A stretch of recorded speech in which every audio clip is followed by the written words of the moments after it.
Olá, sejam bem-vindos ao nosso primeiro episódio do Clinical Papers Podcast. Eu sou Raniel Spencer, cirurgião oncológico. Eu sou Thiago Biak, oncologista clínico. Nós iremos trazer para vocês o que há de mais novo e relevante em oncologia. Iremos aqui, uma vez por semana, resumir um paper, um trabalho científico voltado para o tema oncologia, mas com um ponto crítico, mostrando o que há nas entrelinhas do trabalho.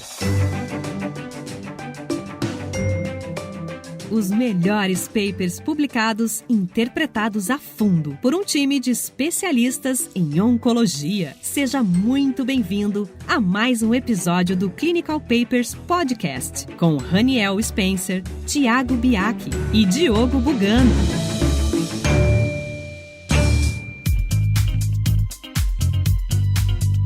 Hoje a gente vai trazer um paper publicado pelo Dr. Thierry Conroy em dezembro de 2018, que é comparando o FOLFIRINOX com a gemcitabina adjuvante para o tratamento do câncer de pâncreas. A gente vai seguir alguns passos, Isso vai ser importante para poder, na discussão, vocês nos acompanharem. Você sabe que todo paper tem uma introdução, uma metodologia, uma divulgação dos resultados, a discussão dos resultados e a conclusão. A introdução, ao meu ver, é uma das coisas mais importantes no paper. Quando você pega um trabalho científico, além de olhar o resumo, para saber se é aquilo que você está procurando mesmo, mas a introdução ela lhe dá uma coisa muito, muito importante, que é a pergunta.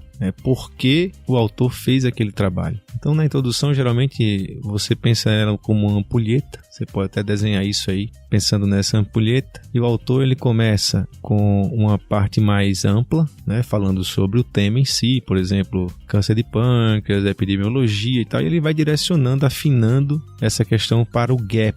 Se você, do ponto de vista prático, quando você pega um paper, você procura pela palavra however. However, é exatamente aquele gap que ele vai responder. E como ele vai responder, você procura uma palavra que chama therefore em inglês.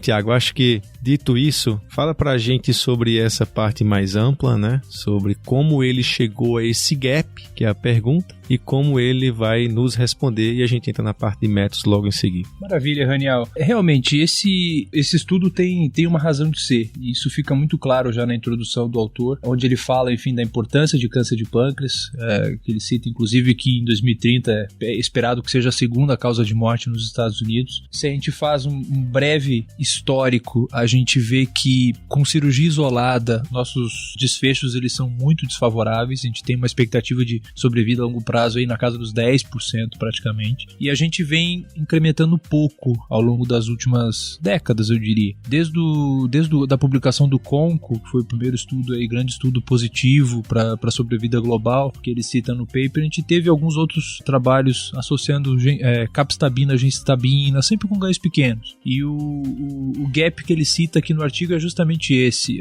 A gente tem um esquema que é o FOLFIRINOX, que foi muito superior à gemcitabina para doença metastática, quase dobra a expectativa de vida desses pacientes. E a pergunta que ele faz no paper é: e se eu fizer esse mesmo esquema, ou um esquema muito próximo, esse FOLFIRINOX modificado, que a gente vai ver hoje, se eu fizer isso agora, adjuvante, após a cirurgia, isso é benéfico para os meus pacientes? Esse é o gap e isso que a gente vai ver hoje. Ótimo, exatamente isso.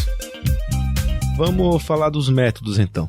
Quer dizer, quando a gente fala em métodos, a gente pensa no desenho do estudo, como esse estudo foi desenhado, e a gente olha alguns pontos fundamentais, que são os critérios de inclusão e exclusão, o período, como foi a coleta de dados, se houve randomização ou não, quer dizer, dependendo do tipo de trabalho que foi desenvolvido. Esse é um estudo, fase 3, prospectivo, randomizado, um estudo de excelente qualidade, muito bem desenvolvido, por centros especializados, multicêntrico, coordenado por um expert na área. E a gente sabe que esse esquema FOLFIRINOX no tratamento de doença metastática tem eficiência comprovada. Então é todo racional de se tentar utilizar esse esquema FOLFIRINOX com tratamento adjuvante. Tiago, vamos falar então dos critérios de inclusão e exclusão do trabalho? Vamos lá, então, como você falou, esse é um fase 3. Esses pacientes eles deveriam ter sido submetidos, então, à ressecção do tumor primário, então, é um estudo de adjuvância. Ele inclui pacientes entre 18 e 79 anos,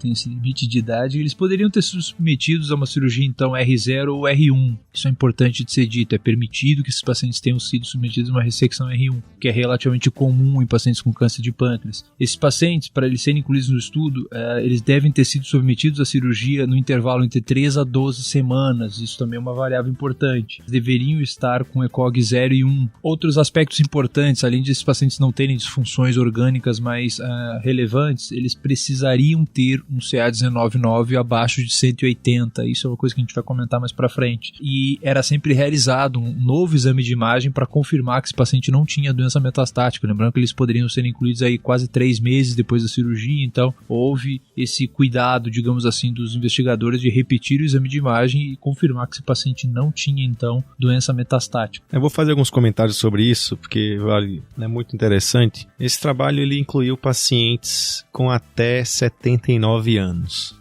Esse é o critério de inclusão. A gente vai ver que isso no final tem alguma importância. Uma coisa que me chamou a atenção é que os pacientes que entraram tiveram até 12 semanas, né, depois da cirurgia. Ele fez a cirurgia e foi randomizado até 12 semanas depois para entrar no estudo, né, Tiago? Isso quer dizer o seguinte, ele fez uma duodenopancreatectomia e passou 3 meses para poder receber a quimioterapia. E além disso, esse CA199 acima de 180, isso incomoda. Esses pacientes foram excluídos. Quer dizer, como é que ele considera um paciente R1 de alto risco que pode receber a químio e um paciente com CA199 de 180 que também é alto risco, né? Tem muito trabalho mostrando isso, não pode receber a químio. Isso aqui, uma das críticas que se faz nesse trabalho é exatamente esse. Se você for parar para ver quem são esses pacientes, eles foram extremamente bem selecionados, né, Tiago? Essa questão do tempo é importante. Isso a gente vê na prática que não é raro esses pacientes estarem fit para começar algum tratamento adjuvante só depois de um intervalo de tempo aí de algumas semanas. Acho que isso talvez torna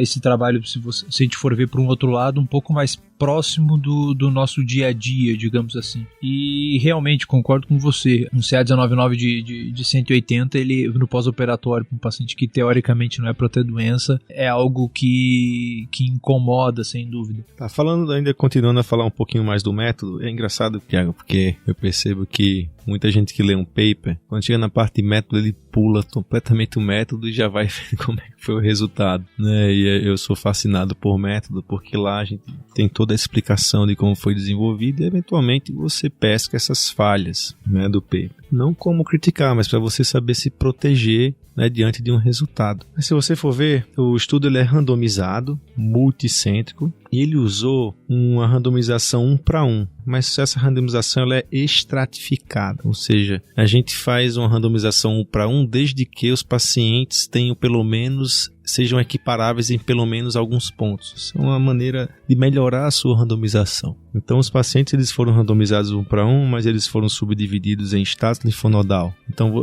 eles não randomizaram N0 e N1, eles randomizaram só os N0, depois randomizaram só os N1, né? R0 e R1 a mesma coisa, eles foram estratificados por linfonodo, CA199 menor do que 90, entre 90 e 180, e essa randomização depois da cirurgia, né, com status linfonodal pós-ressecção, se era menos de 12 linfonodos ou mais de 12 linfonodos. Quer falar um pouco do esquema da quimioterapia? Vamos lá, então esse estudo, como você falou, é randomizado, tem 2 braços, um braço receberia o tratamento dito como padrão, com gemcitabina 1000 mg metro quadrado, no D1, no D8 e no D15, a cada 28 dias, esses pacientes fariam 6 ciclos então de gemcitabina monodroga. O braço, então, experimental era com FOLFIRINOX modificado, e esse modificado, Raniel, ele se deve principalmente a 2 alterações aí que foram realizadas, uma delas a supressão então do bolos do 5-fluoracil, que foi visto que adicionava mielotoxicidade lá no estudo de doença metastática do mesmo autor, o Dr. Conroy,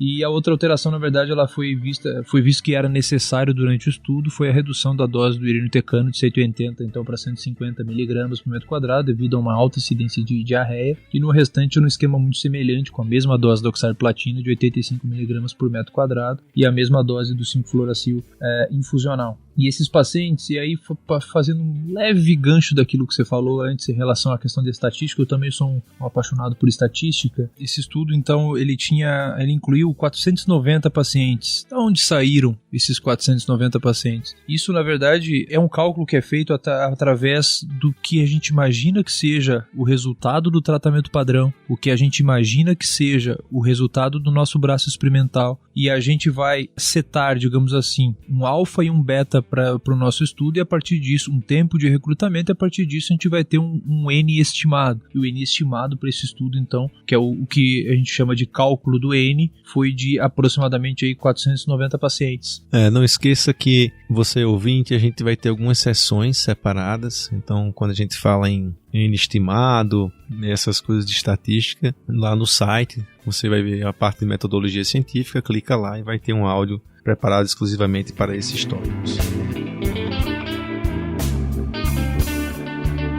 Então, pessoal, agora passando para um outro tópico que é sobre os endpoints. Quer dizer, a gente já viu a introdução, né? O Tiago falou para você a motivação do estudo. Quer dizer, existiam estudos, principalmente com gemcitabina e adjuvância, mostrando algum benefício de sobrevida, mas o benefício ainda era ruim. Trabalhos do próprio Conroy com o FOLFIRINOX para pacientes metastáticos mostrou uma melhor sobrevida desses pacientes. Ele agora está utilizando o mesmo esquema, modificado, como o Tiago falou, como terapia adjuvante. Quer dizer, você operou o paciente, esse a mais de quimioterapia com o objetivo de aumentar a sobrevida, tempo livre de doença, etc. Esse objetivo, a gente falou, dos métodos, né, como foi feito, critérios de inclusão, exclusão e o objetivo do autor. O objetivo é algo muito interessante nos papers. A gente vê hoje cada objetivo muito engraçado. Não porque ele seja menos importante, mas como o Tiago falou, muito bem falado sobre cálculo do N, e o cálculo do N é bem assim, pessoal, a gente espera um resultado, calcula um número ideal de pacientes para mostrar se aquele resultado é devido ao acaso ou não. Se você não chega naquele número que foi calculado para mostrar aquele resultado, você não pode falar nada do estudo, entendeu? Então, esse cálculo do N, às vezes, precisa de uma diferença grande. Quanto maior a diferença entre o resultado que você está esperando e o que existe, menor o número de pacientes. É bem simples. Quando você quer mostrar uma diferença absurda entre um tratamento e outro, um tratamento, melhora 20% a sobrevida, 30% a sobrevida, esse número de pacientes para mostrar essa diferença é menor. Então, às vezes, você vê uns desfechos assim, taxa cirúrgica de conversão, quer dizer, não tem nada a ver com sobrevida. Eu queria saber se o paciente tinha maior recidivo ou não, mas eles botam a taxa cirúrgica de conversão como o endpoint para poder calcular o N e ter menos pacientes. Então a gente aqui está exatamente para que você não caia nessas pegadinhas. Deixe com a gente vai checar isso, né, Tiago? E aqui no trabalho o endpoint não teve nada dessa pegadinha, o endpoint extremamente razoável, né, e honesto. Ele usando esse endpoint como endpoint primário, fazendo de novo um leve gancho aí, digamos assim, com a questão do cálculo do N, ele deixa muito claro no estudo. O endpoint primário é sobrevida livre de doença. E aí essa variável que ele usa para calcular o N. Então ele fala, olha, eu vou estimar que com o meu FOLFIRINOX eu tenha 10% a mais de sobrevida livre de doença em 3 anos. E aí ele vai lá, coloca um erro beta de 20%, um erro alfa de 5%, ele coloca, isso tem cálculo, isso é feito no computador, tem programas específicos para isso, uma taxa de recrutamento de tantos pacientes por mês, e isso vai te dar um N, foi assim que ele chegou no N do estudo. O desfecho primário, concordo com você, Raniel, ele é bastante relevante, sobrevida livre de doença, para um paciente que tem uma doença onde a gente espera que a sobrevida pós-recorrência, ela infelizmente ainda é muito curta, esse é realmente um desfecho substitutivo, ou surrogate, importante, apesar de a gente não ter estudo formalizando, digamos assim, a sobrevida livre de doença como um surrogate para a sobrevida global em câncer de pâncreas. E os desfechos secundários, todos eles também bastante relevantes, sobrevida livre de metástase, sobrevida global, sobrevida câncer específica e a própria segurança do tratamento. Então a gente imagina que a gente está fazendo um tratamento para esses pacientes agora que é mais intenso que a gemcitabina monodroga. A gente quer, obviamente, que a gente aumente as chances desse nosso paciente ficar curado, mas a gente também precisa avaliar a toxicidade do tratamento que eu estou oferecendo, se isso não seria algo impeditivo. Lembrando que a gente está falando de uma doença onde muitas vezes o paciente é um idoso frágil, etc.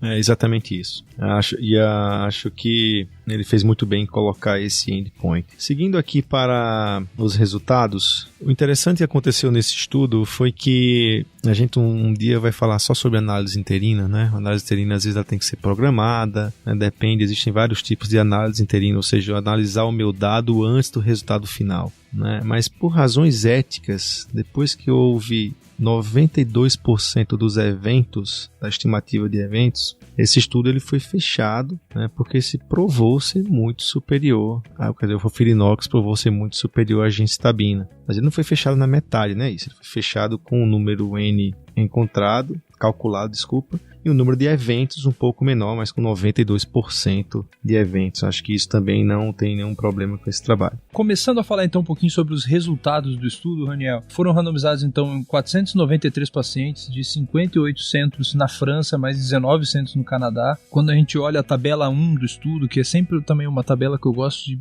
prestar bastante atenção para ver as características dos nossos pacientes que foram incluídos no estudo, a gente vê que é uma tabela 1 onde mostra uma certa homogeneidade. Os grupos eles foram bem distribuídos dentro das principais variáveis clinicamente significantes, e quando a gente vai ver quanto de tratamento os pacientes de cada um dos braços dos estudos receberam, a gente já começa a ver alguns dados interessantes. A gente vê que no braço FOLFIRINOX, 66% dos pacientes conseguiram completar todos os ciclos de tratamento. Já no braço gencitabina, 79% dos pacientes conseguiram receber todos os ciclos de tratamento previstos. Quando a gente vai olhar uma variável interessante que ele já tinha pré-planejado no estudo, que era a dose-intensidade, e ele coloca o limite de 70%, digamos assim, da dose-intensidade, a gente vê que 48% apenas dos pacientes do braço FOLFIRINOX conseguiram receber 70% ou mais da dose intensidade, e 91% dos pacientes com gencitabina conseguiram receber 70% ou mais da dose intensidade prevista. Ou seja,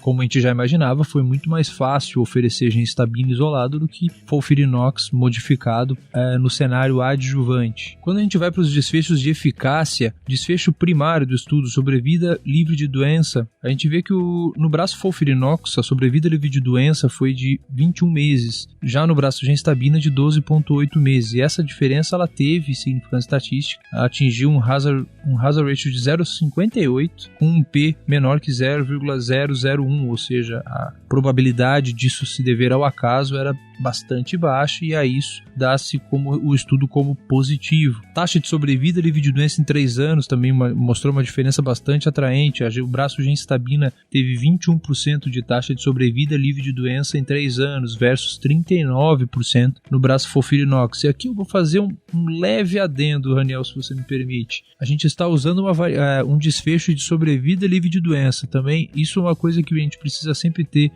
o senso crítico de olhar lá no métodos e ver se a gente está procurando pela doença. Então a gente vai ver aí ao longo do ano alguns estudos provavelmente falando de sobrevida livre de doença, mas num cenário onde mal se fazia tomografia no segmento desses pacientes. Então se você não faz tomografia, você não vê doença, às vezes você não detecta diferenças. Então nesse estudo esses pacientes eles faziam tomografia seriada a cada 3 meses, os primeiros 2 anos, e a cada 6 meses, então até o término do 5º ano de segmento. Quanto à sobrevida global, ela também foi superior no braço FOLFIRINOX, o que atingiu aí então uma impressionante sobrevida global mediana de 54 meses versus 35 meses no braço gencitabina, e essa também foi uma diferença estatisticamente significativa, com hazard ratio de 0,64 com P de 0,003. Então um estudo que foi positivo para o seu desfecho secundário de sobrevida global. E falando um pouquinho de toxicidade, os eventos adversos inerentes de cada um dos tratamentos,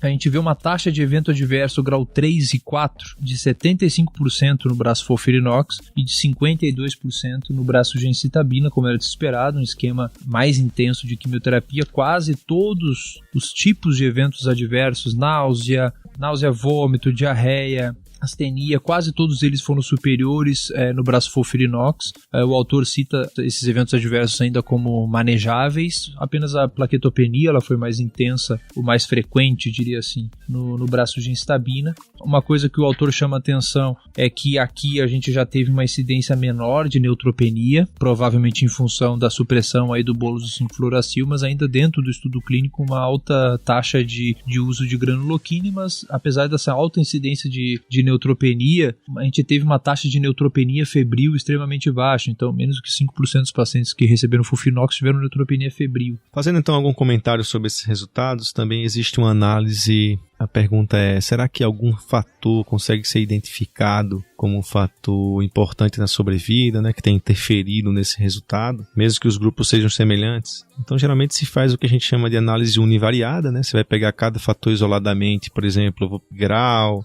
comprometimento linfonodal ou não, estadiamento, margem, vai jogar dentro dessa análise univariada e ver se cada fator teve impacto na sobrevida. Dependendo do seu critério de seleção, você pega esses fatores, coloca isso tudo num bolo e faz o que a gente chama de análise multivariada. Quer dizer, que às vezes você tem um linfonodo positivo, mas que quando você coloca junto da margem, o que ele era significativo sozinho, ele deixa de ser. Isso é o que a gente chama de análise multivariada. Na univariada a gente teve o grau, linfonodo positivo ou não, estadiamento 2B ou mais, margem positiva, ressecção vascular, veia ou porta, e como fator preditivo de pior resposta. Só que quando colocou na análise multivariada, apenas o grau e a ressecção da veia porta foram fatores de pior prognóstico. Isso é interessante. Não sei explicar exatamente isso. Ao meu ver, por exemplo, linfonodo positivo ou estadiamento mais avançado deveriam ter impacto na multivariada. A gente não tem comentários sobre isso, mas é importante ficar ciente. Nós não iremos aqui descrever toda a discussão, porque a discussão a gente entende como algo livre, que o autor fala dos seus resultados, ele usa muita literatura para explicar algumas coisas, exemplificar. Eu acho que alguns pontos da discussão são importantes para que a gente discuta, uma coisa ou outra, e principalmente isso você vê na maioria dos trabalhos sérios, existe sempre um parágrafo sobre limitações, as limitações do estudo, e a gente aqui que está desse lado do microfone tem alguma experiênciazinha nisso, também alguns comentários pessoais do que se vive em cada situação clínica. Uma crítica muito grande desse trabalho, eu já vi até colegas comentarem isso em corredor, é que ele continua fazendo algo que todo mundo faz em pâncreas, que é selecionar o paciente bem. E isso conta, mas ao meu ver é uma conta positiva. Eu não vejo isso como algo negativo. Muito pelo contrário. Diante de uma literatura que mostra que os benefícios são em pacientes selecionados e esse mostra o melhor benefício em pacientes selecionados, eu acho que como método de comparação do que já existe, esse método é melhor. Não desmerece esse estudo de forma alguma. O que fazer com esses pacientes que evoluem com progressão, etc. Isso é um outro motivo de discussão. Mas para os pacientes bem selecionados, que conseguem fazer uma cirurgia adequada, quer dizer, que conseguem receber essa quimioterapia mais jovens, etc., e vai receber o melhor tratamento. Eu acho que é esse foco que deve ser dado a esse estudo. Uma outra coisa que eu percebi aqui é que muitos pacientes que foram operados atualmente, eles entrariam nos critérios de inclusão de tratamento neoadjuvante. Um paciente, por exemplo, a gente vê um número de pacientes estadio clínico um pouco mais avançado, até com linfonodo. Se o linfonodo veio positivo na peça, muitos deles provavelmente já eram suspeitos na imagem. E isso hoje existe uma corrente muito forte em pâncreas, Tiago? Que se faz o tratamento neoadjuvante, quer dizer, trazer esse esquema de quimioterapia, não especificamente esse, mas um esquema, para fazer antes da cirurgia, quer dizer, você seleciona mais ainda. O paciente que está fazendo a quimioterapia, que faz o downstage, que não evolui doença, você operar, e assim você oferece essa quimioterapia para um número bem maior de pacientes, que não saiu de uma GDP, como a gente fala no linguajar cirúrgico. Mas eu acho que é o próximo passo, com o FOLFIRINOX, é trazer essa droga, esse esquema, melhor dizendo, para um cenário neoadjuvante, e ao meu ver, mais uma vez, isso é bom, porque aqueles casos que você pensava que não era linfonodo positivo, que você achava que era um tumor menos avançado e que você resolveu operar upfront, que é o que a gente chama, mas que veio na peça com a margem positiva ou que veio com N positivo, esse esquema de adjuvância é o melhor. Então, nada mais sensato do que hoje você ter um time multidisciplinar que discuta isso e que conheça e que consiga oferecer esse tratamento, que não é nada de outro mundo, cuidado com toxicidade, experiência, mas consiga oferecer para os melhores resultados, principalmente para pacientes bem selecionados e foram submetidos a uma cirurgia e que surpreendentemente vieram com critério de prognóstico pior. Tiago, quer algum comentário sobre alguma limitação? Concluir a nossa conversa sobre esse paper? Queria encerrar com 2 comentários. Um deles é um gancho aí que você acabou de puxar.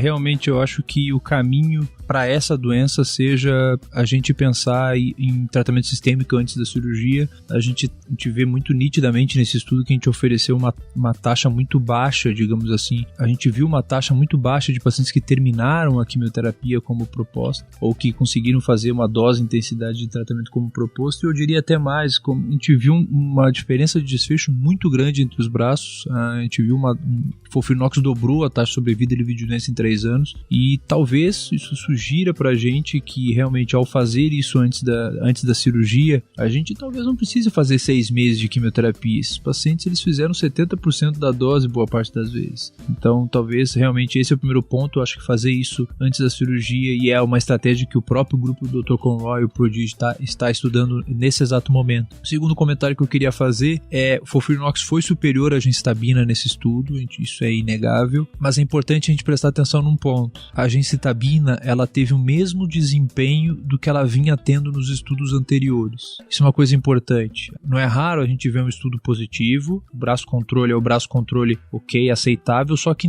naquele estudo o braço controle teve um desempenho muito inferior ao que era historicamente. Aqui não. A gente vê, então, o desfecho de sobrevida e lividoença, que é algo, enfim, que como a gente conversou, relevante. No braço gencitabina, a gente vê uma sobrevida e lividoença ali em torno de 12 meses, que é muito próximo dos 11, 15 meses que a gente via em estudos anteriores com gencitabina, mostrando que realmente, nesse cenário, acho que não tem dúvida, se a gente cuidar direitinho dessa questão de toxicidade, o FOLFIRINOX mostrou superior à gencitabina e deve se tornar aí o novo tratamento padrão adjuvante para o câncer de pâncreas, fazendo aí um gancho de outra questão que você falou, seleção de pacientes. Realmente, população super selecionada no estudo, mas se a gente for pensar um pouquinho, acho que talvez seja o que a gente tem que fazer na prática também, né? A gente tem que super selecionar, a gente não vai conseguir fazer FOLFIRINOX no idoso frágil, ECOG-3 pós-gasto-duodeno-pancreatectomia, a gente não vai conseguir fazer em pacientes que vieram depois de múltiplas complicações no pós-operatório, no 4º, 5º mês de pós-operatório. Acho que na prática a gente tem que selecionar também. Acho que esse resultado veio em boa hora. Pessoal, obrigado. Próxima semana estaremos aqui. Não esqueça, compareça no nosso site, faça seu comentário. Eu sei que cada colega cirurgião, residente ou médico que trabalha na área de oncologia vai ter um comentário a mais para fazer sobre esse paper. Vai lá no portal, acesse, faça seu comentário, converse conosco, participe. Vamos todos crescer com esse nosso trabalho. Espero que vocês nos acompanhem. Estaremos aqui próxima semana com um novo paper sobre o tema oncologia gastrointestinal.